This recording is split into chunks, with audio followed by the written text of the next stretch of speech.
So obviously, Harry, they had words, and now they go to work. Now to Hall breaking it all along. He shoots, he scores! Brett Hall ties it at 2. Oh, baby, Kelly Chase, does he give it, and they love it. Into the hot zone to Hall. Shoots, he scores! Brett Hall!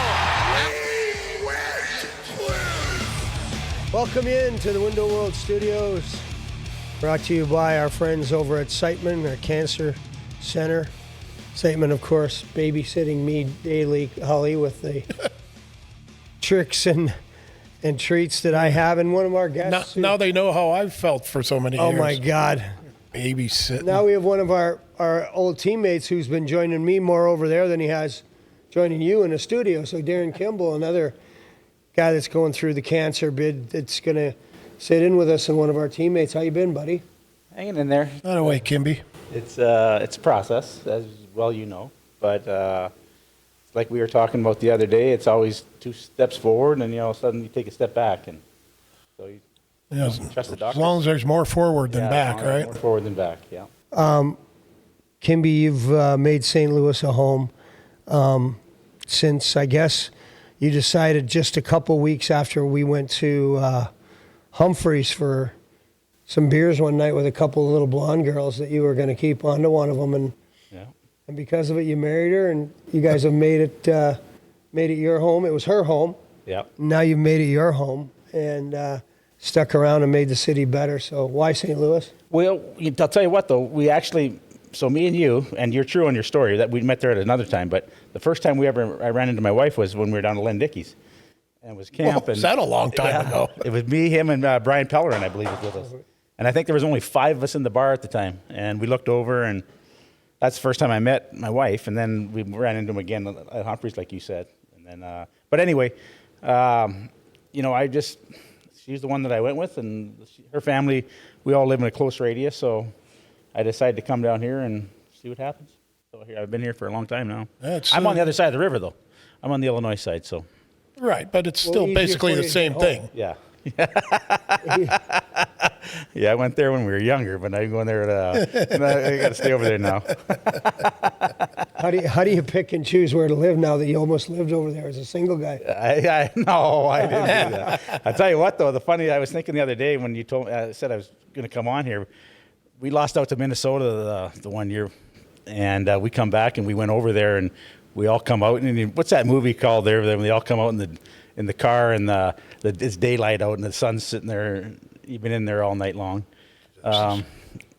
Tyson was in it, and he had the tiger up in the hotel in Vegas. Oh, Bachelor. No, what was it called? Yeah, with the Greek guy. Yeah, what's that show called? He's made 2 or 3 of those movies. Bradley Cooper. Yeah. The Hangover. Yeah. Thanks, our producer, Drew. Yeah. Thank you, Drew. But that's what I thought of, though, one night, because we come out of there, all of us did. We lost out, and we thought we'd come out, and the sun was there, and jumped in Holly's car, and we all got home. So that was good. You jump in Holly's car, and I had to drive again? Yeah. That's how it was? That's how it was, yeah. Well, yeah, but that was it for the no year? other reason, but you always had to be in charge. So that was the reason. Was that not the year that you took the Jag? And you came outside, and I took that a different year. No, that was. I think that was a different year. Yeah. That was the lockout. That was when he decided to take the Jag, and then the key broke off in the lock. Yeah, thanks to Mitzi there. Here, give me that key. All of a sudden, snap. I'm like, oh boy. He had taken Bob Berry's Jag, told nobody. I'm going to take the hit for it for sure. We get back to we finally get somebody, a locksmith, to come. We got his Jag. The keys snapped off in the door. I'm like, I just want no part of this. I just want to get the hell out of there. It's light out.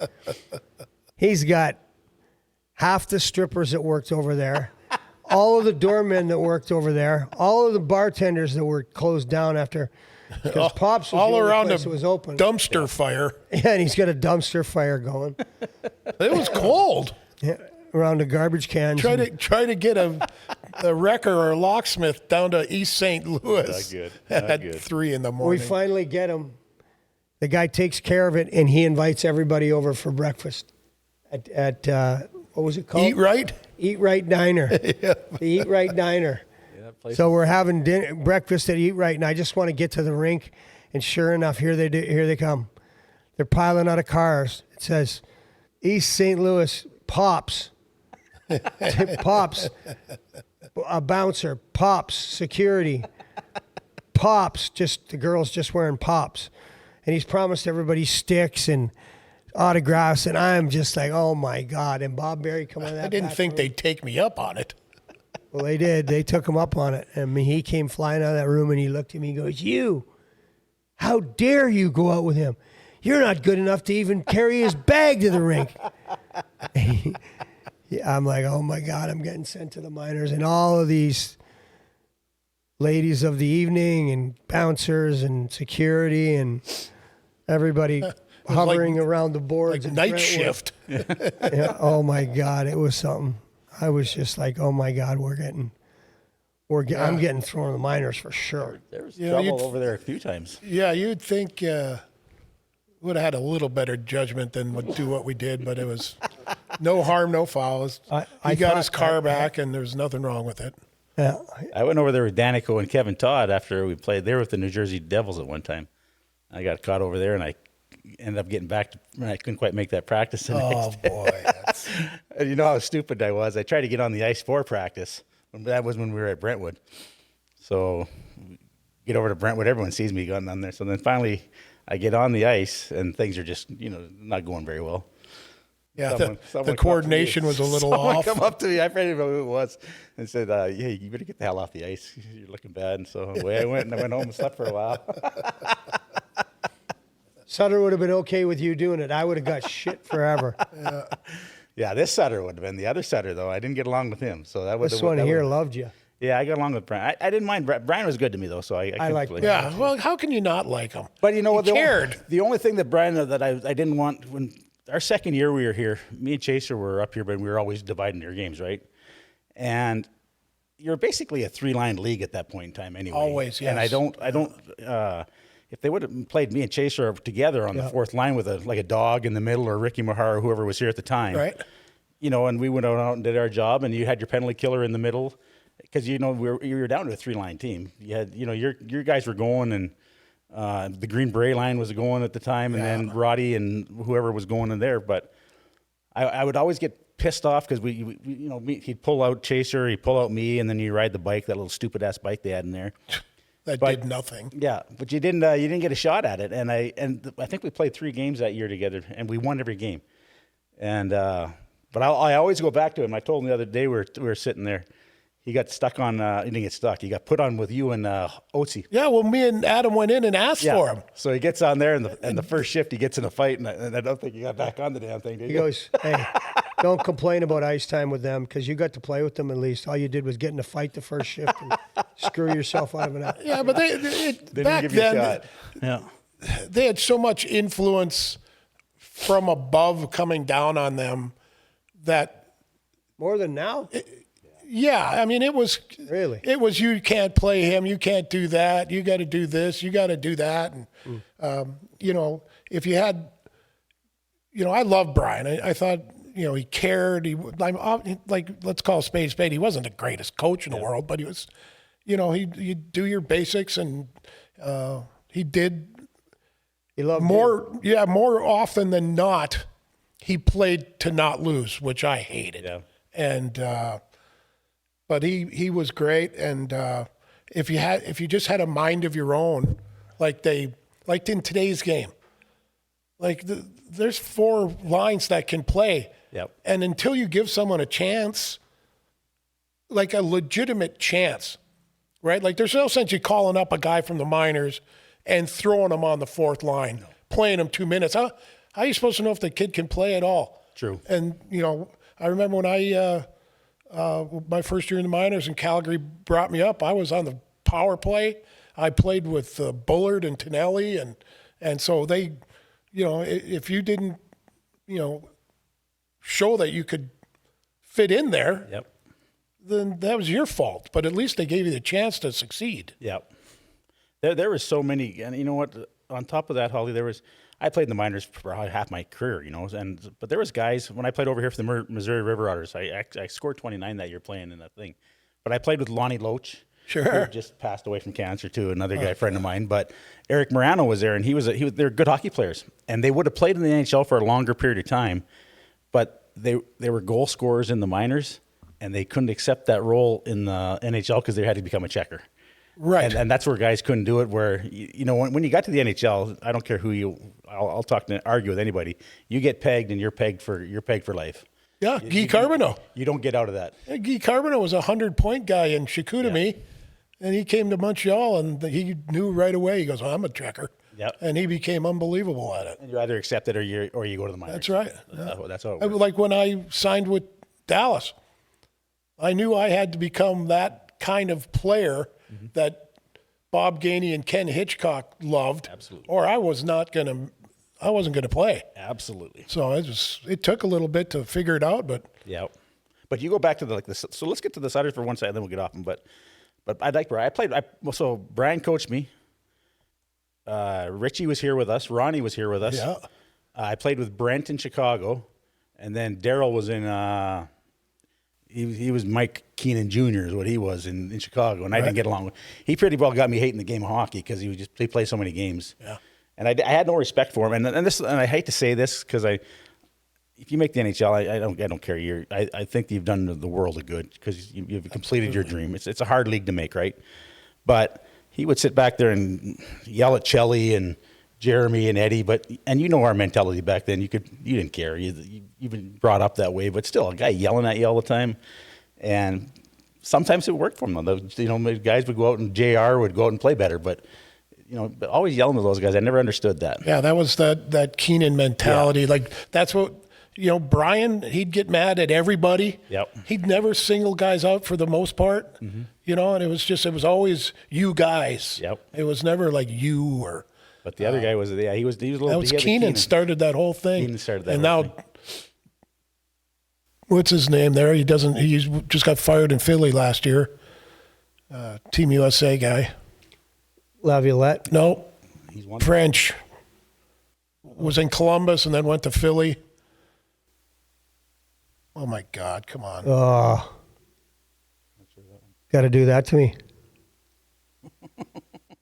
Columbus. Silence is deafening. Yeah, I don't. He's the assistant coach for Team USA coming up in the Olympics. Yeah. But he's a angry little guy behind the bench too. Yeah.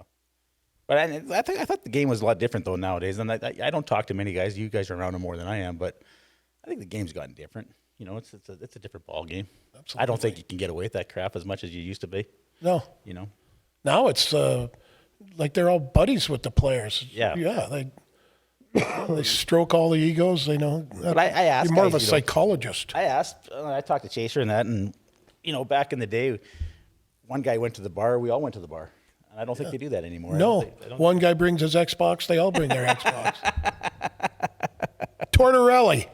Oh, Torts. Tortorella. Yeah. Torts. Torts had a little bit of a game plan of his own too, and I like a lot of the things that he stands for too. Torts. I know you like this whole thing about no dress code. I hate it. I think it makes our league look cheap.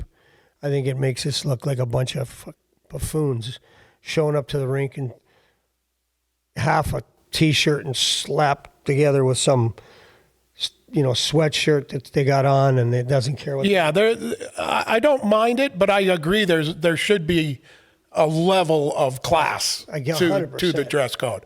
I mean, 100%. Sport coat with a nice T-shirt or something, but not those outfits like the NBA guys wear. I talked to Peyton, Coach Peyton, about this, and he likes it because he doesn't want his guys that are just making a couple $100,000 a year to feel obligated to have these $2,000 suits. Well, and who's that making $2,000 a couple of $100,000 a year? Well, it's got to have a minimum in the team. NFL. No, Yeah, over half his team make $500,000 or less. really, that's crazy. In football. So, I never would have guessed he just that. doesn't want his guys to feel obligated to spend $1,000 on But a you can suit. still look good without buying a $2,000 So he suit. just, that's why he gives them the sweats to wear and everything. But man, I'll tell you, I watched some of the NHL players come in the other night on Hockey Night in Canada. They looked like a bunch of hobos, and to me, that's not what we're ever designed to lead or to carry on from what we learned about playing in the NHL. Yeah, but think about all those commercial flights we had, and we were in suits, and they smelled like that never cigarettes killed- from the bars that we never were in the killed night anybody. before. I was happy when they went to the golf shirt on it, but you had to wear the sports coat. I was happy when they did that. Yeah, I was extremely on- excited with no tie. That's all it was. Oh, my Lord. I get it. Yeah, but not to a game. It was a little different. But traveling all the time, like you said, you're on the road and you're in that dang airport, and you're cuddling up to everyone else, and Horrible. You're sitting there. You don't know if your flight's getting connected or what you're doing. Right? And you've been out all the night before because Holly scored 3 or 4, so we had to go celebrate that all the time. Is that what we were doing? That's what we were doing. You need an excuse for everything, right? Pat Jablonski was in the other day, and we were sitting and having a laugh, and we had dinner at Carbon, and he told a story about some guy wanting to get into it with you, and you cracked the guy at the bar, and he was laughing so hard that it didn't bother you at all, and I'm like, how much of that went on do you think we would be in trouble for? And Jabber goes, all the time, and he was a little bit. He was the troublemaker. shit disturber. Yeah. I mean, he would never leave you. Yeah. But boy, he would start up some shit. That little, He was good for us, though. He kept us going all the time. Oh, That was good. Yeah, he's a good man. he'd stay on that ice, and we'd just keep firing pucks. He'd get so mad if you scored the last goal and left the ice, and then he'd get to the bar later and he'd stir up a bunch of shit, and he'd sit back and giggle and laugh, and then have 9 girls chasing him. I mean, kid was a good-looking kid, Right? and it, took him no time to figure it out. Oh, it was a pretty good time. He was a good little backup for us. He was the best. Yeah. He didn't have a good little career, though. Yep. Absolutely. Well, he was in the minors for us. Yeah. He ended up winning the championship. You player guys went back that year in and the won it. cup because he struggled a little bit, and Bobby said, "I think I'm going to play Bobby," and we're like, Jabber, and we're like, "Yeah, he's hot." Put him in, and he stood on his head, and we ended up winning the cup with him. And he giggles about it now to this day, and we're on a thread, a whole bunch of us. But when you have that kind of inner support too, like he felt like he was going to win. Yeah. So when you had a guy like that, you're like, all right, let's go. Here we go. Because he thought he was winning every game. But you need that from your goal, and you know that as well. Yeah. When you Great mindset. But it's incredible how many great backups there are, right? And we saw it like near the end of our career. Yeah. I haven't really paid much attention to it lately in the league, but there's guys that were just fantastic backup goalies, and they'd sign free agents, and they were just horrible as starters. We're going to come back in a minute. We're at the Window World Studios, Siteman Cancer Center. They have been babysitting Kimby and I for quite some time, and we have a car behind us we're going to talk a little bit about too. A Lamborghini that we've got wrapped that we're going to... We even got you on there, Kimby. Yeah. Going to raffle... Must have hit me when I said about the pops or something. Battle for all of the 128 guys that were on there. That is that how many are on there? I think there's 128. I never asked that. Yeah. Wow. So pretty cool. And we're gonna raffle that Lamborghini off for Siteman's and for the kids and for cancer research and so when we get this going, we'll talk we need about all that. you to buy tickets. Yep. Be back in a minute right after this. Hully, you know what's worse than a defenseman putting you in the boards? Well, that's easy. Paying for car repairs out of pocket. It's worse than a fight with you. That's why there's Car Shield. When your car breaks down, Car Shield helps you cover the cost and doesn't leave you stranded. Over 5,000 parts and systems covered. Plus, 24/7 roadside assistance. It's like having an enforcer in your corner, only for your car. Month-to-month coverage, plans that fit any budget, and no long-term contracts, bud. Don't wait for the breakdown. Go to carshield.com today. Coverage varies by plan. View contracts and exclusions at carshield.com. Score big at Hippos Dispensaries with locations in Chesterfield, Columbia, and Springfield.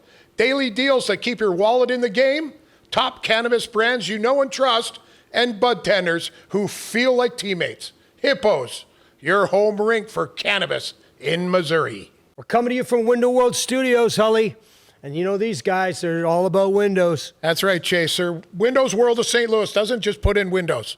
They take care of people. Best service in the business, hands down. And they'll do whatever it takes to make customers happy. And that's why fans around here trust Window World for their homes. So if you need new windows, go with the teams that's willing to go the extra mile. Window World of St. Louis. Window World of St. Louis, best in town, buddy. Absolutely. Now it's time for your Get Check moment of the game. And today we're talking about prostate cancer. Did you know that besides skin cancer, prostate cancer is the most common cancer among American men? But it's very treatable, especially with early detection. Fellas, please speak to your primary physician about knowing when to get your PSA test done. A simple blood test could save your life. Typically, it's recommended you get the first test done around the age of 50. But if your family has a history of other factors, you may opt to get it done as early as your 40s. It's a simple blood test, and that's it. And if you're in Missouri or the Illinois area, you can go to getscreenednow.com, or you type in your zip code and find a screening location near you. Or you visit siteman.washu.edu. Welcome back to our Window World Studios. You're here at Siteman Cancer Center. Drops with Ice Guardians, Brett Hall, Kelly Chase, and joining us our fantastic teammate for the longest time and roommate of mine at home, Darin Kimble, who is suffering from leukemia like myself. And it's great having you here, buddy. How you been feeling? You know, doing all right. I ran into this aplastic anemia stuff that I'm dealing with now. But as far as the leukemia, I'm sort of in remission for a while here, and like you know, it doesn't ever leave your body, but it's so it's with you. But this aplastic anemia that I got, it's a different animal. So we're trying to fight with that right now. So we'll see. We'll just keep on trucking here. Yeah, keeping up the good fight. It's just keeps blindsiding you, right? Yeah. I'll tell you, I watched the thing on because it's the hockey month, it's cancer month, right? And I seen Eddie O talking, I think last night on one of his shows, and it was quite a talk Eddie O put on there about how you can't give up, you got to fight, right. You got to fight, you got to fight. And you know, I called Chaser when I didn't. Caruso called me and let me know what Kelly was going through, and I'd already had it for, I don't know what I tell you, 7 years or 6 years. I was dealing with mine. Well, not quite that long, maybe 4, but the curious thing for me, if you don't mind, I'm going to just tell this story, is that I'd saved him a spot on the float beside me, okay? And he didn't show up for the parade. Oh, what the hell? And I phoned him again, and no answer. He didn't answer me or call me back, and we got in that, you know how we were for a couple of weeks there partying. And so it wasn't that I forgot about him. He just didn't answer. And one day I called him and I said, hey, what the hell's going on? And that's when he told me, hey, I got leukemia. I didn't want it. It's got me down quite bad, and I don't want to be around the group or have guys feel sorry for me. So that's why I just bowed away. I'm like, dude, we would have, it would have been so much better, and yada, yada, yada. And then lo and behold, a couple months later, I get it. And we're talking to one another about it, and then I end up with AML, leukemia, a different type. And so for us, it was just sharing, like, we grew up in the same area in Canada. We grew up in that locker room, which I'm not so sure doesn't contribute to anything in that old arena. Oh, don't get me started. I mean, look at the list. Yeah. And then we end up, commiserating a couple of years later still, where we're still fighting the same fight. But like Eddie said, you got to fight the fight. And the other thing is I believe you can't get married to the bed. Yeah. Like I lay down every day, at least twice, if not 3 times, but I make myself get up and I move around and I try and have, myself something to eat, even if I don't feel like it. And I actually checked myself into the hospital the last time, which I would never do. Mm-hmm. But just because I said from a precautionary standpoint, I want to make sure that the team at Siteman is on top of it, and they are. Well, there's Oh, no yeah. one tougher than you guys, but there's also a time when you have to take a step back and realize that, hey, Absolutely. these people are professionals and they can help me feel better. So. It was kind of funny because, well, not funny, but I was in the hospital, and he come over, and obviously his stay in the hospital, he'd brought a blanket or a mattress for me to lay on, all that. The professional, I didn't have any shorts or nothing. He brought them over for me, but we were sitting there talking, and he goes, here we sit, and like he said, we both grew up in Saskatchewan in small towns. I played junior. We played junior against each other. Tier 2 even at 16 we played each other, and then he was in the Blades and I was the Raiders, a big rivalry, and then I can remember one day I was driving an old my Camaro down the road, and we were coming to training camp, and here comes the Corvette he had back in the day. It was red, wasn't it? Yeah, red. And we run into each other down the road coming. It's just weird. It's our life is sort of just, and we both live in St. Louis now, and then we were both in the damn hospital, and we both got the same thing going on here. So it was just, I was telling my wife that after that, I go, just me and Chase are just got the same shit going on in our life, Yeah, you talk about Eddie O, and you look back at the Jimmy V. Yeah. And his speech still Absolutely. rings absolutely true. Yeah. Never give up. I watch that. I'll watch that every year because I'll get before I even knew I had leukemia, I'd get a tear to my eye. I don't care. Absolutely. It was emotional, and to see what he did, and then going back to what Chaser's been going through here, and I talked to him on the phone, and I always go to him. I say, hey, slow down a little bit. You don't need to be doing all this shit, and he just keeps on going. Yeah. I like the Energizer Bunny. That's what I was saying too. He's flying over to England. He's going. He's going here. He's going there. I was down at my place in Cabo, and all of a sudden there he is, and I'm like, what the hell's going on? And so it was like he's all over. But he's been. I'll tell you what, he's just been an inspiration for anybody. I don't care. Myself, I'm laid back, and I just want to be where I'm at. I'm good with that.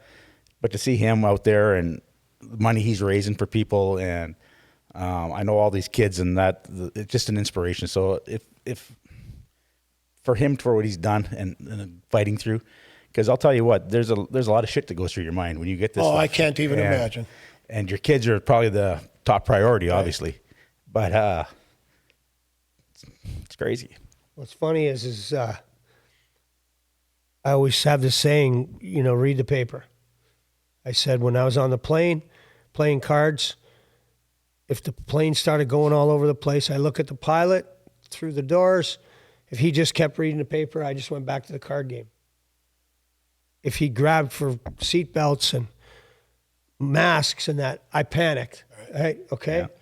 So I always tell my boys, just read the paper. You want to be a leader? Read the paper. Just get habits in your mind, and when those habits are continually done, you're going to earn the leadership role. But just understand, that you just got to read the paper and be calm. And last year, after I had got out of remission, and it was taking a pounding on me from the GVHD after the transplant, Luke came, my youngest, and he's a big kid. Oh, and he says, Dad, he's got his arm around me, and we're walking down the hallway. He goes, I got to be honest with you. When I came to town 2 weeks ago, I thought you were done reading the paper. I didn't think you could read the paper anymore. I said, really? He goes, Dad, you scared me so bad.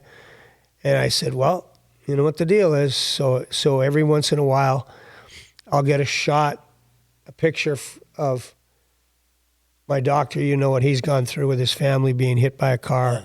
And his dad's reading the paper, and he takes a picture and sends it to me. Luke will go through an airport, and someone will be reading the paper. He'll take a picture.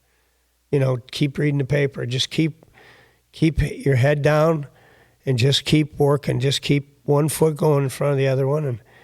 And because the platform that we had, and Tony told me this, and I've passed this to you, Kimby, and that is, we've had this platform our whole lives to be able to help people. It's always been about hockey, and now it's about cancer. Yeah. We have an opportunity to help a lot of people, and we will. We have, and we will. But it's changed the course of our life. It's certainly changed the course of my life, and what I have to do to be diligent on what kind of, food I'm taking in, or drugs, or whatever. And again, I've said this 10 times. I want to be back running at the fight, Yep. not away from it. 'Cause Absolutely. That's not how we were made. That's right. Not from where we're from. Yeah, get back to where you can fight. Yeah. Well, that too. Yeah. I mean, I Doing go this back. show helps you. Yeah, of course it does. Yeah. Keeps your mind oh yeah, thinking. Keeps your mind going. yeah. Knowing I'm going to be around my buddies, like Wendell's coming in to do a show next month. Wendell Couple Clark. weeks. What's that? Couple weeks. Couple weeks, and I'm telling you, when he comes in to do the show, that's as hardened a guy, a farmer as I've ever met in my life. But he's got a huge heart, and his brother passed away from it. And, he's been one of my best friends like you guys since we were all teenagers. As you know, we would go play in that slow pitch charity game, and then go, I hit a grand slam in. Nice. we just had a great time. I mean, Yep. and then, being around it now, we know to one another, hey, what people mean to you. Kerry Clark reaching out to you. Twister, that son of a bitch knows more about doctoring, I swear to God. Huh? Yeah. He's asking you about your platelets, about your white blood cell count. I was telling you, the platelets they're in thousands, the thousands. But when you get to your my chart, they got this my chart thing now, and I get it, and it goes like 4 to 9. Your range has got to be in on your white count and your red count. So I'm sitting there telling, when I first got in there on this anemia, all my things were like just barely above 0. So they didn't know what the hell I had at the time, and then they finally figured it out. And Chaser had known about it, and he told Twister, and so Twister's calling me on the phone, and I'm telling him what it is. He says, "Well, that's not right." I said, "Chaser, that's what I'm at right now. That's how low my numbers are." I was telling him there was either 1 or. He says, "That's not right." I said, "That's what." So I said, "Well, you're right. I got to add the 1,000 on there." So now I know what you're saying. But yeah, he knows all that. When we went out to dinner, he's telling me all about. I said, "I got to start drinking this Pedialyte stuff for your kidney, so it'll stay in your body." And Twister, he knew the whole story on that, so he was telling me. But Yeah, he's a smart man. that's here's a guy that my career, I fought 8 times, probably 8 or 9 times we fought each other, but he's been, we've always got along off the ice. So Right. it's never been a problem there. So. Yeah, I just scheduled my second colonoscopy for next month, and you just can't tell people enough to go see the doctor. My daughter's going through one part of that too right now, so she's got that going on too. So I remember watching the Letterman, and he was best friends with Warren Zevon, and he dedicated a whole show because Warren Zevon was terminal at that point, lung cancer, I believe. And near the end of the show, Warren Zevon just looked at the camera and told how many millions of people were watching. He goes, "Don't be afraid of the doctor. Yeah. Go to the doctor." He goes, "The only reason I'm sitting here about to die is because I was afraid of the doctor and I never went." So. And I was the same thing, Holly. I'll tell you what. I was at work and I was riding on a tractor, and for whatever reason, I'd been feeling pretty good. Everything was going good, and it was a hot day out. You know how St. Louis is muggy, and I was out and I was sweating, and I put my hand back here, and I felt 3 lumps, and I said, "What the heck's that all about?" And so, and I hate doctors too. I didn't want to go to them, and but I Just for the weigh-in alone when Yeah. you walk in there is the worst part. But I got there, and they got it early enough where it's been going good for me in that department. But I would tell anybody now, and you know what? You don't even got to go see the doctor. Get them to take your blood. Just get your blood taken. They have those screens now. 'Cause your blood tells the whole story, I yeah. just did it, and And I would tell anybody that, because if you can catch it on time, it gives you a better chance of outlasting it. So that's what I would. there's a lot of tell good anyone that. medical Yeah. Well, breakthroughs. back to the good stuff. When Yeah. I was playing hockey, you played in some great cities, Kimby. Oh yes. Quebec City, Yeah. and Tampa, yeah. But original 6 with Chicago and Boston. Unreal. St. Louis being such a great town. Leave St. Louis aside. What would have been the best city that you played that you really enjoyed? I tell you, you guys have been into Chicago, and when you watch the national anthem go on and all that, I don't care. If you stand on that blue line, and I was there the night they brought the sweaters down. We were playing. I think we were playing Toronto that night, maybe. But they brought them down, and the old man was there. But they all they all walk through the line, but your legs are shaking when that anthem's going on. Absolutely. And it was pretty neat because when I go to Brett, so when I was a 3-year-old kid, his old man used to be in the cattle business. Well, that's what my dad was too. Right. And so Bobby was the first guy that I was 3 years old. I don't remember it, but my dad told me, he says, that was the first professional hockey player you ever met. But I hid behind his leg like a little kid would do, right. you know. And then I come here, and I got him out when Holly had his first bar out in Olive there, and I sat with Bobby Hall, and I drank red wine with him all night long, and to listen, stinky red, yeah, just to listen to the stories. And then what was the neatest part of that, Chaser, and I'll go back to it. So the national anthem and that in Chicago, and just the excitement of playing there. All these old barns were that way, but. His dad, Bobby, and the 4 guys that are retired, they're Makita and Esposito, and there's one more, Hall, the other Glenn Hall. Yep. They come through the line and shook, and Bobby, as he was coming through there, because I'd met him in St. Louis and I drank with him in St. Louis, he stopped and he said, "Hey, young man, how has it been going with you?" And so he knew who I was, and that meant a lot to me. He was incredible at that. Yeah. Unbelievable. He was incredible at that. Yeah. The memory, and he'd tell you. Yeah, a little lounge table in Fort McMurray, Saskatchewan, 4 summers ago, and you're like, so I had a little kid, and I ran around here, and we ran up to Chicago to that big tournament they have up there, and Bobby was in there signing, and I stood off to the side, and my little kid was with me, and I said, "That's Bobby Hall and all that," and I tried to wait it out as long as I had to, but I had to get over there and talk to him and say hi to him because I hadn't seen him for a while, and he was older. But I went over to him, and he stopped that whole line and sat there and talked to me for about 5 minutes, and then I let him get back. But that's what he was, and I just respected him for that so much. I remember him grabbing me after a session. We were going to play golf, and all he's yelling at me at the car, and I'm scribbling my name. And all of a sudden, this big hand just wham on the back of my neck, and I'm like, and it's Bobby Hull, and he said, "Listen, if these guys damn well stand out here in 105-degree heat to get an autograph, you'll write the thing so he can read it." I'm like, "Yes, sir, I'm sorry." And Holly's pulling up yelling, "Let's go." And your dad is screaming at me, "You signed that right." I'm like, Jesus. Yeah, he didn't really understand it later on. It was like we were out the All-Star game in Chicago, and I don't know how many people are there, and I'm like, he goes, "I got a sign here," and I go, "It's not 1964, Dad." Yeah. I go, "Where they had maybe a cigarette pack and a matchbook. Each one of these guys in line, they could hand you 15 different things to sign. They're going to sell them. Right. It's different." That year when you scored your 86, so like when we come out of those ranks in that, man, I'll tell you, what you were going through, and then what in Susie's office, all that stuff that was there, and I'm just going, holy God, like there's a lot, because guys would come up to, Holly, and they'd have about 50 damn cards or more. Binders full of them. And he knew them so well that he'd say, "All right, I'll sign 10 tonight or 10 tomorrow. Which do you want? I'm not signing both." And of course, they wanted you to sign that night. And then there they were in the morning. Yeah, but how about we'd get in there and it'd be, you don't want to exaggerate and say 20, 30 below, but it's pretty well freezing or just below in Chicago with the wind off the lake, and there'd be guys with their 1-2-year-old babies, the kids, and we'd yell at them, "Go take your baby home."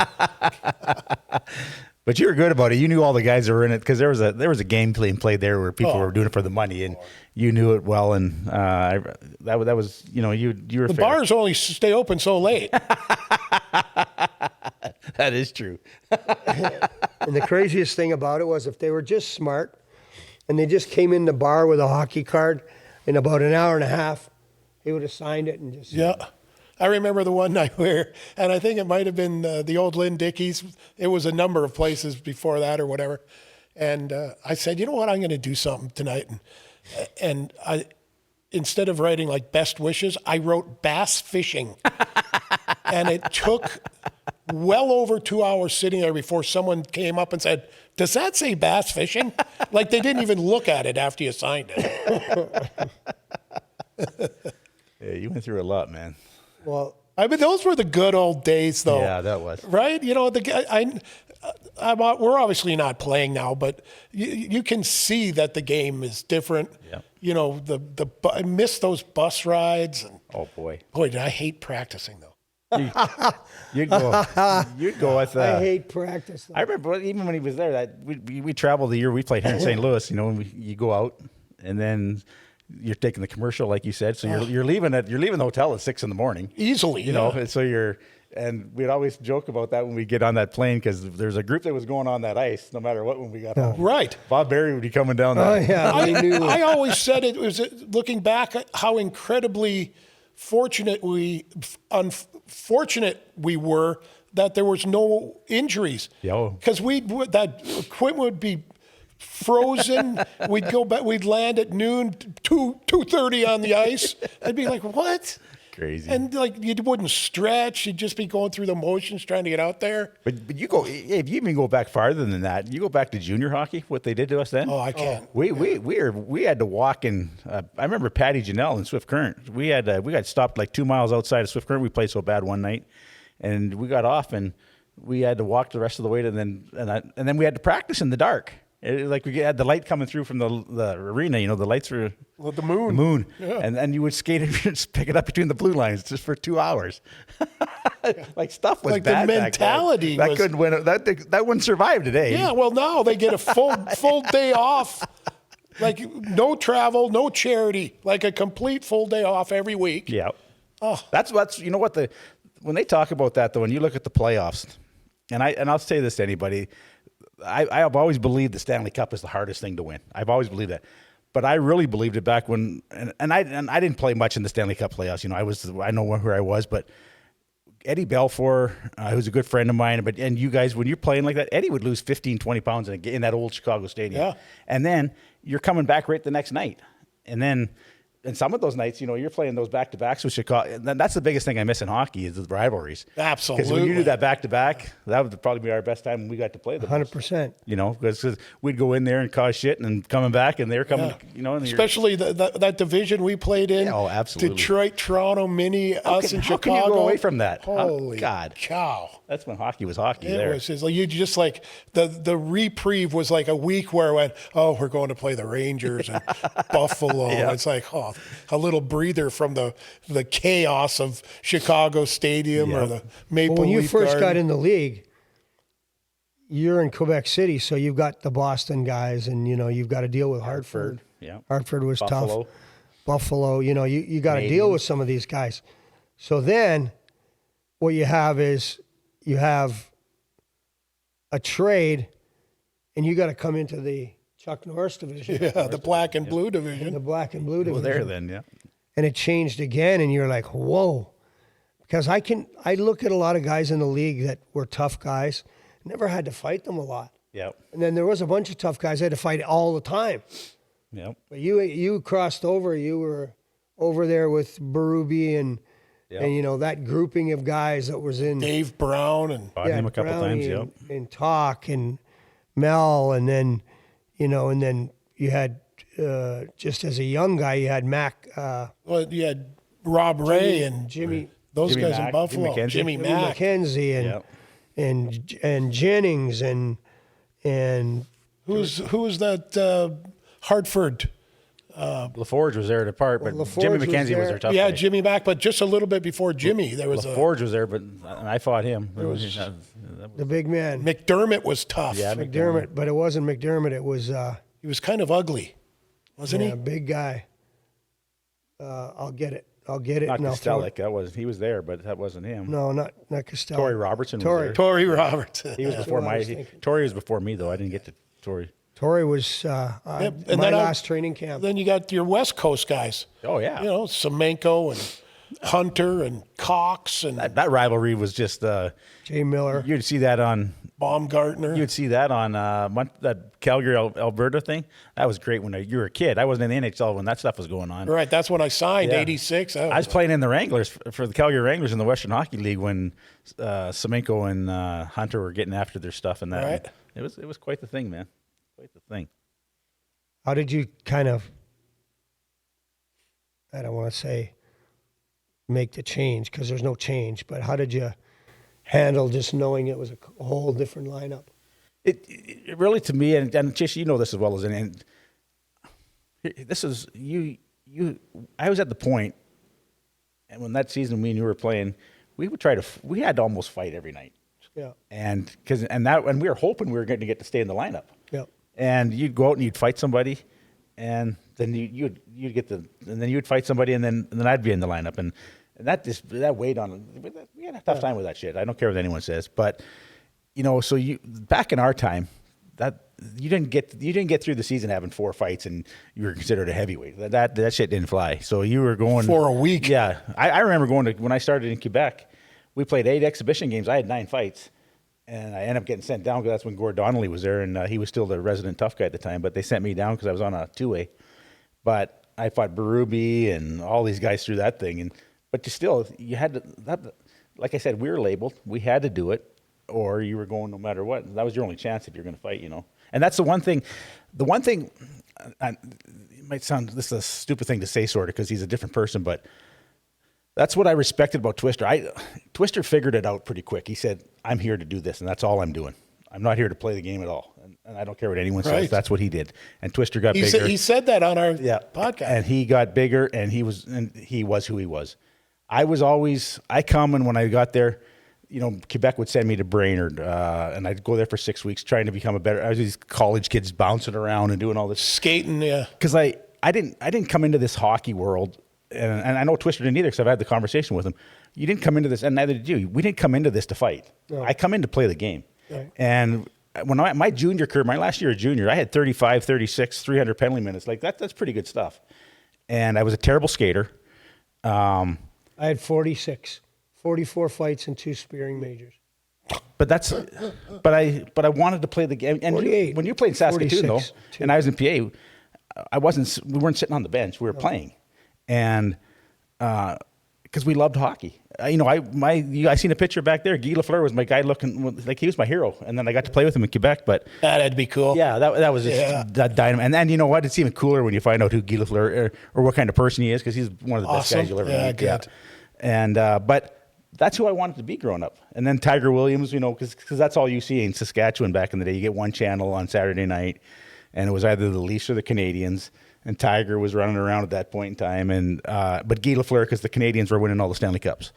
But I wanted to play, and I always wanted to play, and I just didn't want to be but I also got to remember fighting got me into the game too, because it helped me get here. So I'm not no idiot. But that's where I always believed Twister.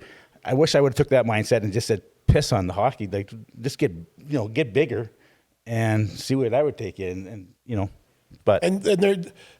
All of the I had the front row seat to watch all of it. Yeah. And I to this day I have more respect for all of you guys that did that, and I still think it's the most honest, integral part of the game there is.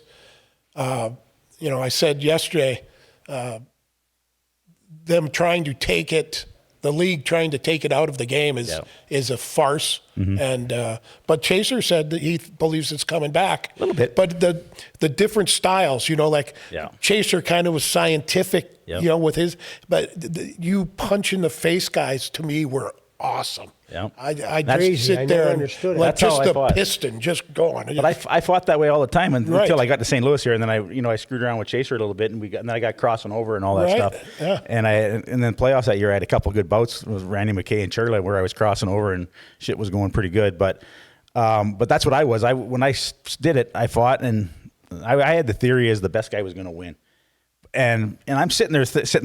I got Twister punching me straight in the damn head with no helmet on.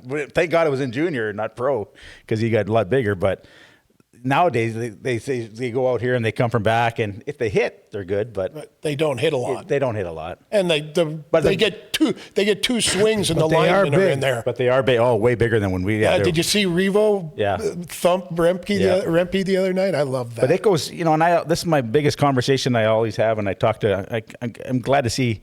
We had the other night, someone was asking, and Twister's sitting at the table, and Chaser's sitting there, and you say who's the toughest guy that you've thought ever played the game, and Twister's probably one of the scariest guys because if he ever hit you, he could do some damage. But I had all the respect in the world for Bob Probert, especially when he was in Detroit. I felt sorry for him a little bit in Chicago because he wasn't as tough as he was in Detroit, and these bigger buggers were coming along like Laroque and all these big guys.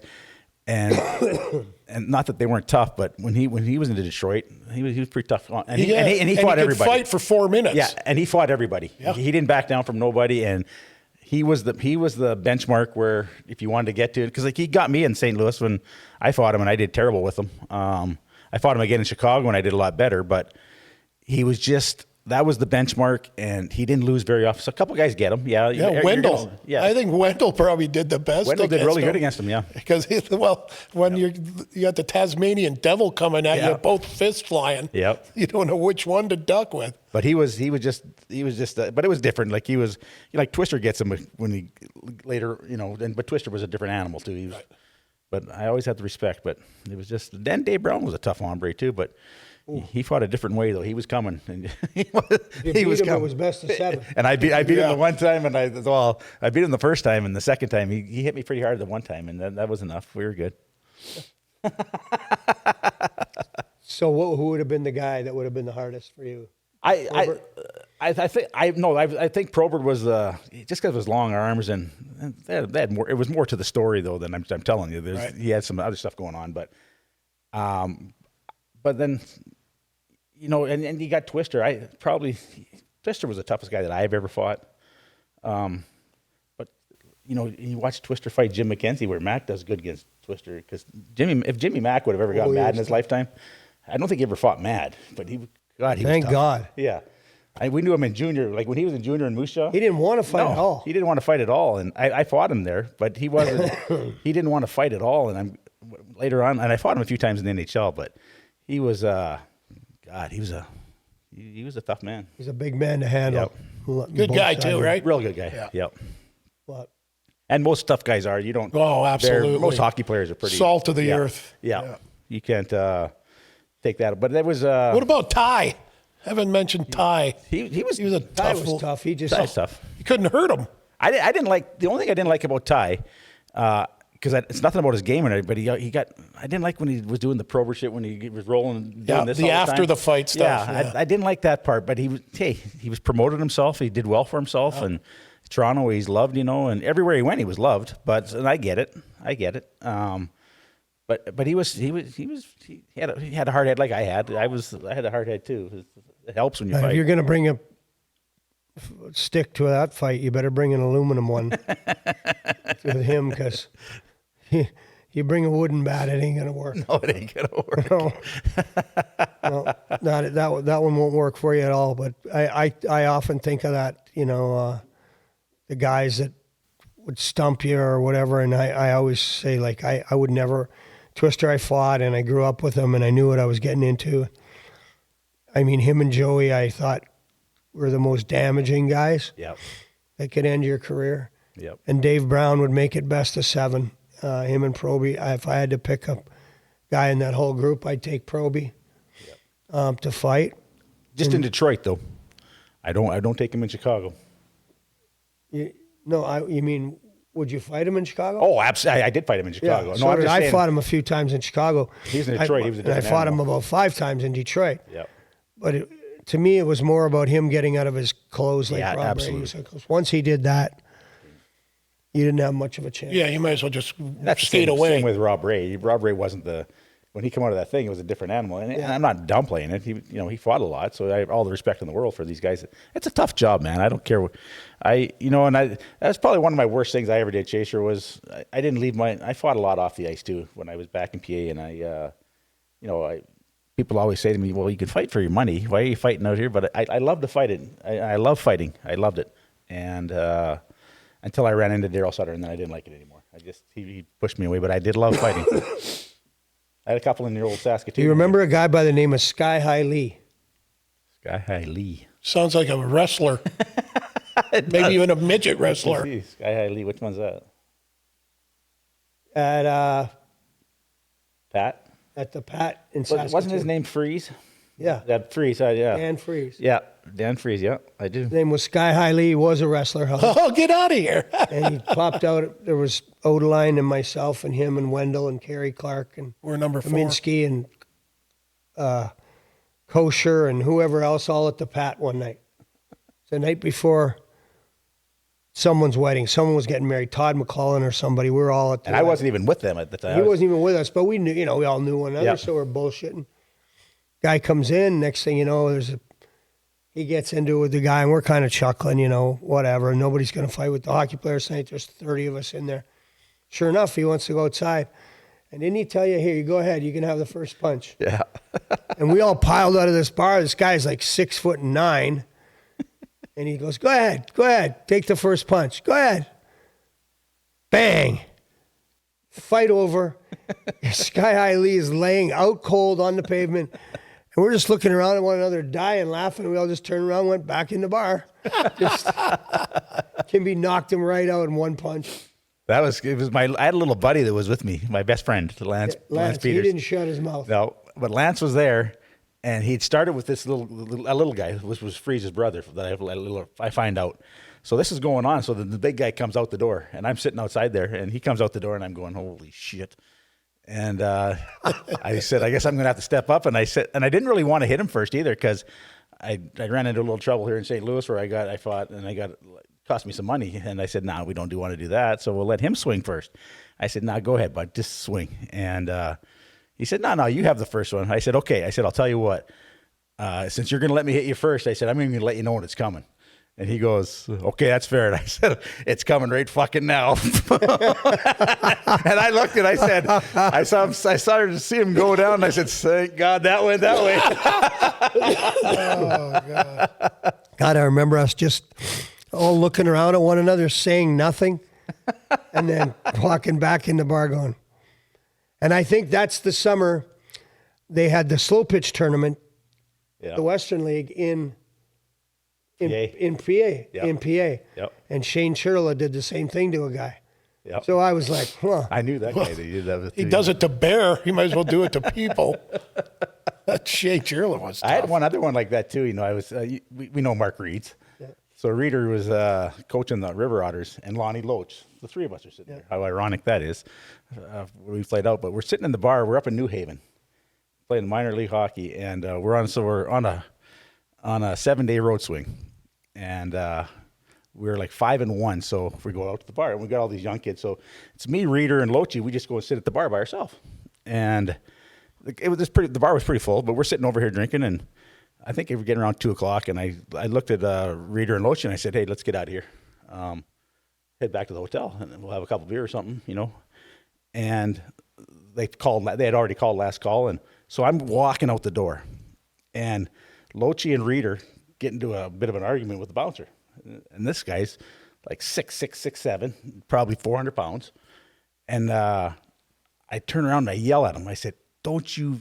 And right when I'm getting ready to yell, it's like the music stopped and the goddamn thing wide open. And I go, what the hell's going on here? All of a sudden, I got this big guy coming running at me now, the bouncer.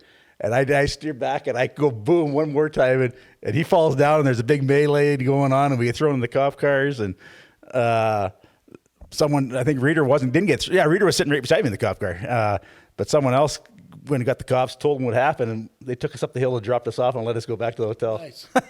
But the same thing. I wasn't even minding my own business. Minding your own business. When you got out in town, you could tell, too, there was guys around the bar that were looking for it. Oh, yeah.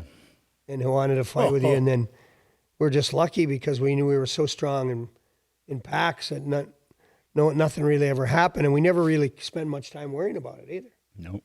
But now it's like phones out everywhere. Yeah, it's crazy. Cameras everywhere, and you're panicking of who's going to take it. Well, you're almost thankful that there is now, so you can steer away from it, Say right? what you did or didn't do. But you didn't have this, But there's nut bags out there now. If you went to a fight nowadays, you don't know what's coming out the door. That's with you. right. Yeah. It's not. It might be a gun or something coming. Absolutely. I wouldn't even trust it. I tell my kid that when he goes, he's in Duluth going to school right now. But Get out of here. yeah, he's playing D3 up there. Right. But he's up there playing. At St. Scholastica? Yeah, St. Scholastica. I went to Duluth. Yeah. Yeah.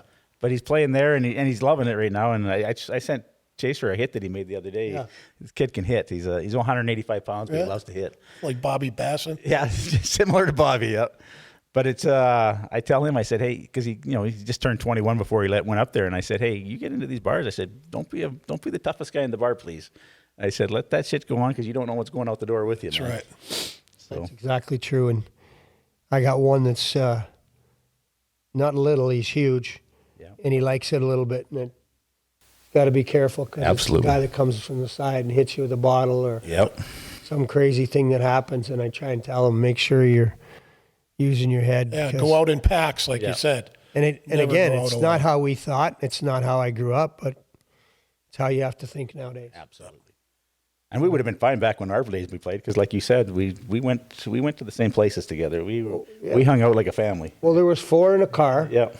And then when were the next 3 cars getting here? Yep. But it was always simple. And you get there and you have, and then that's just the way we traveled. Yep. It was everyone's going to the same place. And, and you had that in Boston too, because you were there with our buddy Jimmy Veazey. Yeah. That was That's a good treat. guy to have That's on a your treat. side. Tell us a little bit about those stories. He was when I got there, on my way there, I get in my car accident, obviously, and so I ended up getting sent down to Providence once my hand got better, and Jimmy V was playing down there, and I call him. I give him the name Vegas. That's why I always call him Vegas, and but he knew a crew there that you wanted on your side, and. There was a little, what's the hell the name of the bar? Anyway, so I'm down there. Yeah, so I'm down there, and then a guy, Clark Donatelli, who you all know him. Clarky, I played with him in Moncton. Yeah, so Clarky got sent down. He was up, and then he got sent down, and so he had this place up there, and Vegas says, hey, I'll get you that place, Kimby. Well, Clarky's going down, you go live there. So I went there, and they put all this furniture in there for me, so I lived there, and I could walk to the rink. So I could walk to the old Boston Garden right from where I was at. But they had this place called the Spud that was sitting there, and the Spud had a bunch of guys in there that did some stuff in their lifetime, and the one movie's about Whitey Bulger crew. yeah, the Whitey Bulger town. crew. The town. So the town, and it's a funny story because I was sitting there. I went there every day to eat lunch after practice. So I'd go there and I'd eat lunch, and then I would have a couple beer, and then I'd head back to my place. So I'm sitting there one day, and I'd been traded for Twister because I come here and Twister went to Quebec, and we were playing Quebec the next night, and Twister walked into the Spud. So we sat there and we were talking, and we had a beer, and we sat down and we were playing some cards. And the guys that were in the town were guys playing cards at the time, and I didn't know this. And so this movie comes out, and I called Vegas back many years later, and I go because when we were sitting there, they asked us, me and Twister, well, you guys are going to fight tomorrow? Me and Twister just looked at each other and laughed. Probably our first shift we'll fight, and we did, and that's just the way it went. And so we went. Many years later, I called up Vegas and I said, hey, what's this movie, The Town? I said, did I not know some of these guys? He said, Kimby, you and Twister, you were playing cards with those guys. I go, what? I knew nothing about it, but it was. But it was a little. It reminded me of my little town that I grew up in. That's why I liked it, because I wasn't going to the big bars or anything. I'd go to the Spud and I'd hang out with people I knew, and I just liked it. Love that. Yep. I have turned into a belly up guy. Yeah. You've turned into him. Oh my God. The belly's just What farther the away hell? from the bar now. What the hell are you talking about? I've turned into a belly up guy. Yeah. 38 years ago. For Christ's sake. Well, it feels like yesterday. Jesus. I see many nights that we would sit there and you on one side and me on the other Yeah. side, and you sit in the middle. I never felt so safe in my life.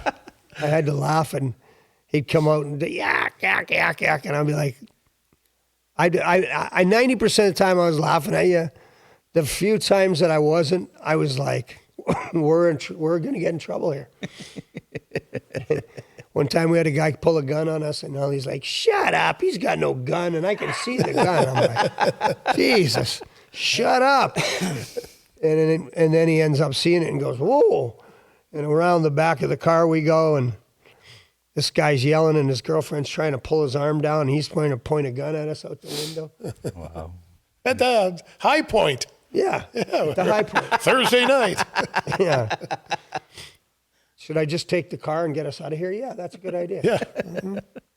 That's when you had back then. I'm pretty good, but I'm not bulletproof. You had your little place to go all the time. We used to go to Boomers on Sunday. Yeah. Well, before you guys, Before that, we we used went to go to Balaban's. Balaban's and then Boomers. Yeah. Yeah, because that's where I got in trouble at Boomers. I was with Brownie, Jeff Brown, and The troublemaker. he had his buddy down. He was a cop, Dan. I call him Lieutenant Dan, but he was there with me.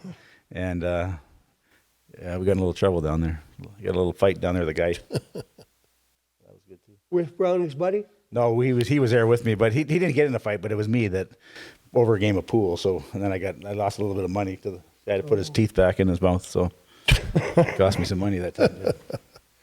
All right, we're going to be back to our Window World Studios, Siteman Cancer Center.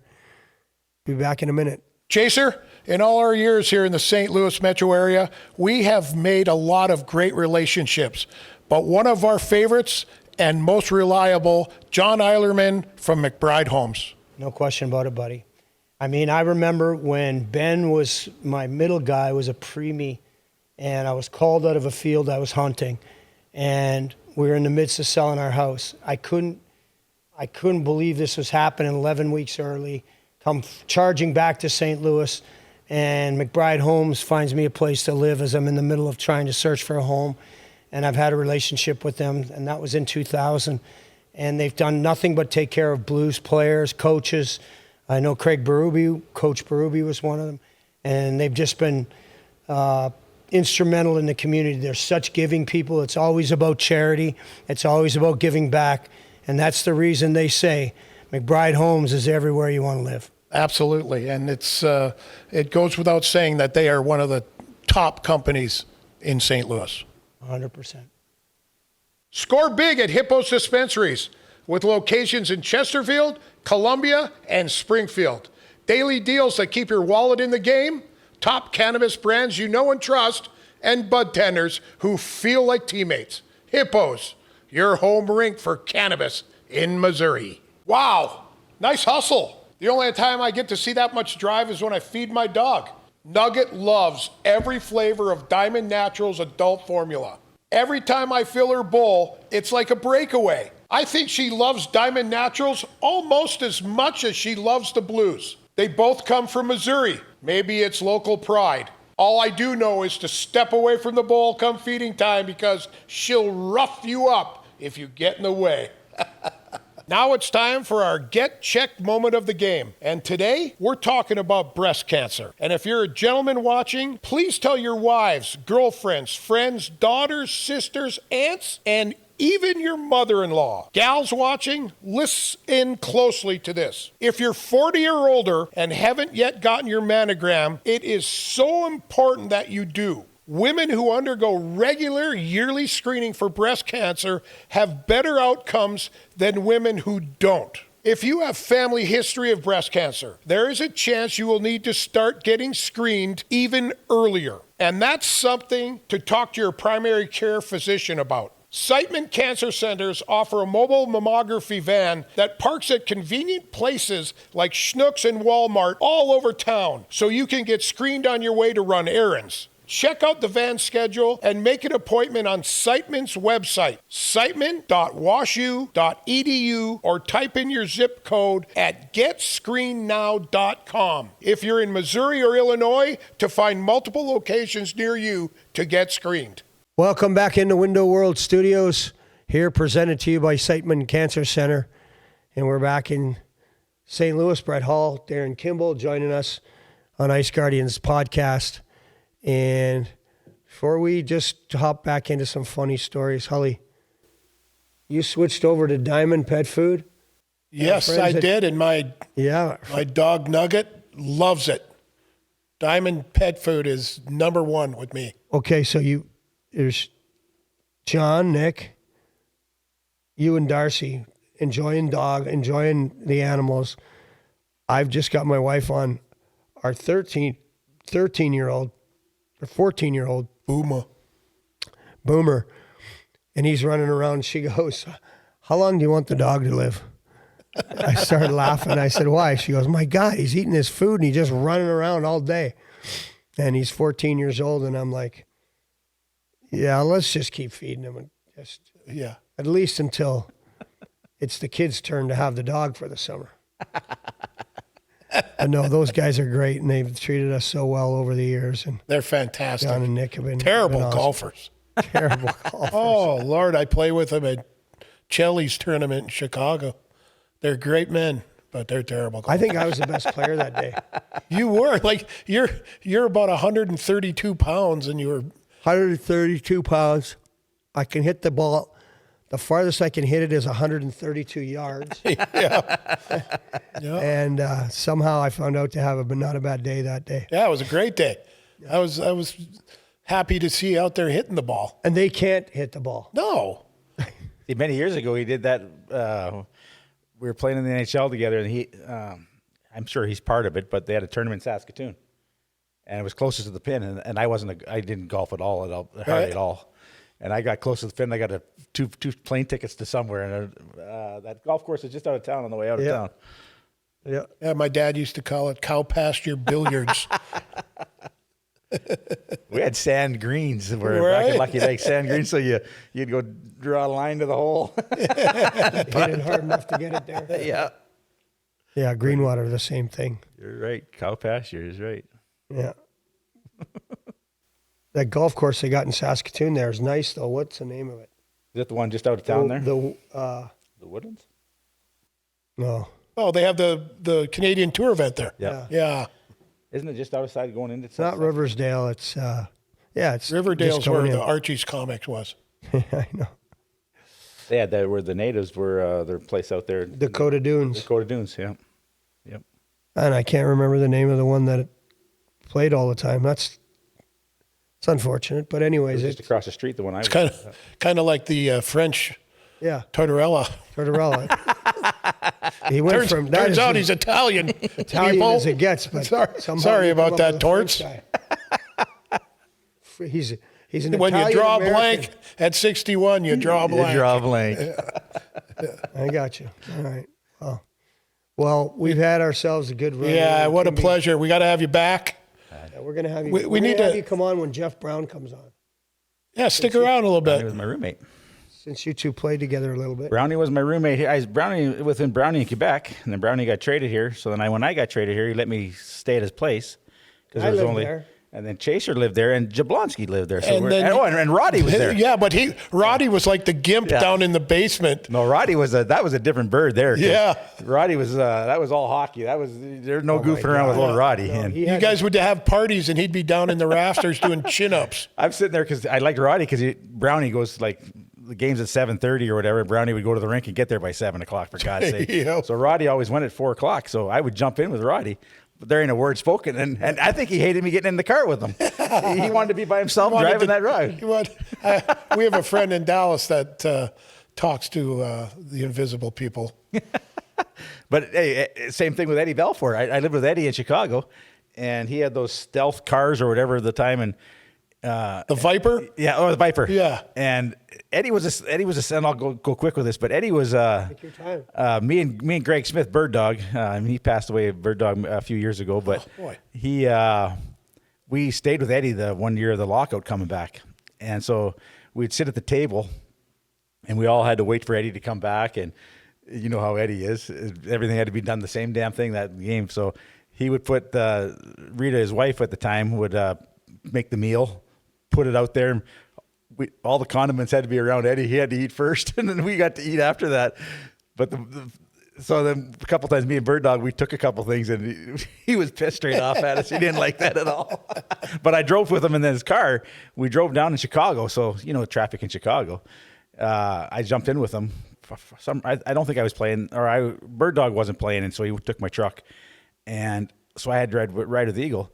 And I'll tell you what, my knuckles were white as it could be. And when I got down there, and we were in the older stadium, when we pulled up there, I got out, and I know he didn't like to talk a lot on game day, but I looked over at him and I said, "Never again will I ride with you. I tell you that right now." And he had a plane and all this shit, and he's asking me to go for rides, and I said, "Get the hell out of here!" I never went again with him. I said, "No way, buddy." My brother Bobby's a pilot now, and he's like, "Yeah, come on, I'll pick you up and we'll go on." I go, "No, I wouldn't get in a plane with you to save my life." Nice, same thing. I wouldn't do it either. But he's a great guy. He flies like the medical, not angel flights, but he flies organs and things. Oh, okay. All over Arizona. Yep. And probably Eddie would have been, he would have been probably a great pilot. I wouldn't, because you know those guys are that Yeah, way. right. But I wasn't getting in there. That's You weren't partaking. John Casey. Do you have anything you want to throw at Kimby? No, I'm just so glad that you're doing well, and glad you came and joined us. And I had my brother meet him down in Cabo the one time, and my brother was sitting at getting ready to leave. He was on vacation down there, that's right. and he said he was sitting there. He went outside to have a smoke, and Brett and his wife pulled up, and some guy was talking to him, and then my brother finally walked over there. He seen who it was, and he walked over to him, and he said, "I think you know who my brother, or you know my brother. He played with you or whatever." And Holly goes, "Who's that?" And he said, "Darin Kimble." And then he said they sat there and talked for like 10 minutes or whatever. But it was my brother calls me, and I go, "No," I said, "He just called me." I was in the hospital. Me and Chase were in the hospital together, and you called us right after that too. Well, no more being in the hospital. Yeah, no together. more, either of you. And hopefully Just we for can maintenance. Just keep grinding here, buddy boy. That's what he said to me the other day. We'd come out of there when I got the aplastic. I finally got out of there after 14 days, and I called Chaser up. I said, "Well, I'm leaving, Chaser." I said, it's I'm kind of sad. I'm leaving. These people were so good to me there, Right. And I said, "I'm kind of sad." Chaser said, "Get going, get out of there." Yeah. And I said, "No, I got it." Yeah. you have to get out. But hey, they're great people. So and again, like I said before, what Kelly's doing here is it's amazing. It's what he's done for people, and what he incredible. continues to do, and what he'll continue to do. Yeah. It's just absolutely amazing. Well, first of all, I appreciate it, but secondly, what you guys are doing to help, it's like all of a sudden I got the band back together. All the guys Yeah, are isn't that great? trying to help one another. Shitty way to do it, but Yeah. hey. Tony Granado made a great point to me. Now you have a different platform to help a lot of people. Yeah. And Another he's great right. guy. Yeah, he's But right. it's what you're doing though, Chaser. It's just fantastic. The Siteman and them, I tell you what, you're doing great things for them and making people aware of all this stuff that's going on. But I don't. All that being said, that they are great in that, but just the fight you're putting up, it's incredible, man. Just incredible. It is. Well, I appreciate you guys. And listen, we're going to keep going down this path with the podcast, and can be any day, like literally any day. And when we got some of our old teammates, Butchie and that in town, we'll be calling you to tell you he's in town and make sure you swing by. And those are good friends, Butchie and Gino and them. They call me when I'm in the hospital and all that. And, it was just a tight group that we had back in the day, and the respect they have for you just to make that phone call and everything. It's just, and you've been there, Chaser, you're sitting in that bed, and sometimes you don't want to talk, but sometimes there's a certain guy calls and you say, yeah, that might help. And Butchie was one of those guys, and Gino was one of those guys. And so it meant the world to me. Yep. Well, I appreciate you coming on. Yeah, Thanks, you buddy. bet, bud. Love you dearly. We love you. Yep. There you have it. This week's episode with Darin Kimble as Ice Guardians packs another one in the books for the week. Score big at Hippos Dispensaries with locations in Chesterfield, Columbia, and Springfield. Daily deals that keep your wallet in the game, top cannabis brands you know and trust, and bud tenders who feel like teammates. Hippos, your home rink for cannabis in Missouri. We're coming to you from Window World Studios, Hully. And you know these guys, they're all about windows. That's right, Chaser. Windows World of St. Louis doesn't just put in windows. They take care of people. Best service in the business, hands down. And they'll do whatever it takes to make customers happy. And that's why fans around here trust Window World for their homes. So if you need new windows, go with the teams that's willing to go the extra mile. Window World of St. Louis. Window World of St. Louis, best in town, buddy. Absolutely.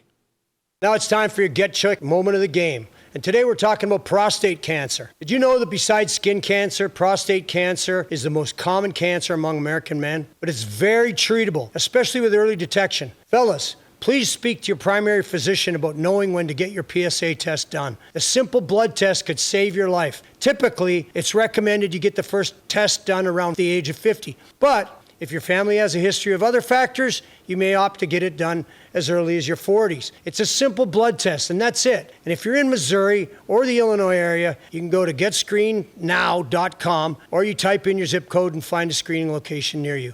Or you visit siteman.washu.edu.